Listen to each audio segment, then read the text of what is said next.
That's forward, and the chance for Liverpool, and a goal for Liverpool is scored by Federico Chiesa. ኒውካስል የእግር ኳስ ፍቅር ሕያው ሆኖ ከሚገለጽባቸው ክለቦች አንዱ ነው ይባላል።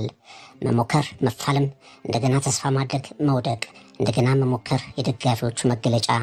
በየጨዋታው እንደ ሻምፒዮን ቡድናቸውን በድጋፍ የሚያነግሱ ደጋፊዎች ባለቤት። በመጨረሻ የሚፈልጉት ቀን ደረሰ። ደጋፊዎቹ በደስታ እንባ ተሞልተውም ታየ። በጭንቀት የተሞሉ ነጭና ጥቁር መለያ ለባሽ የዌምብሌ ታዳሚዎች ሁሉ ክለባቸው የዋንጫ ጥማቱን ሲመልስ በደስታ ተዋጡ። የመሸነፍ ዓመታት የክብር ድርቅ ጊዜያት ሁሉ 4 ነጥብ እንዲበጅላቸው ሆኗል አሉ። በካራባው ካፕ ድል የኒውካስል ቀጣይ የኃያልነት ዘመናት ይጀምራል ብለው ተናገሩ። አርሰናልን፣ ቼልሲን፣ ሊቨርፑልን በጉዟቸው ተራ በተራ አሸንፈው ቢያንስ ኒውካስል የዋንጫ ባለቤት ሆነ የሚል የተረሳ ታሪክ አደሱ። Newcastle United have won a trophy for the first time since 1969. I'm coming home, Newcastle. You can keep your London way. ዌምብሌ እንደተመለከታችሁት ነበር ለክለባቸው የሚሞቱ ምሳሌ የሚሆኑ በጽናታቸው የሚታወቁ ሁለት ክለቦች ደጋፊዎች በቀለጠ ድጋፍ አድምቀውት ነበር። ሁለቱም ክለቦች በተለያየ ይዘት ቢሆኑም ልዩ መሆናቸውን ይገልጹ ነበር።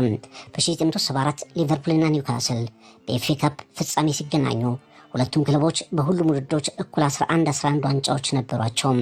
ከዚያ በኋላ በመጡት 50 ዓመታት ሊቨርፑል 40 ዋንጫዎችን በተለያዩ ውድድሮች ሲያሳካ ኒውካስል አንድም ዋንጫ አልሳመም። እናም ሊቨርፑሎች አምና ያነሱትን የካራባው ካፕ ዋንጫ ለማንሳት የፈለጉት ከቻምፒየንስ ሊግ በመውጣታቸው የተከፋውን ያኮረፈውን ደጋፊ ለመካስ በሚል ነበር።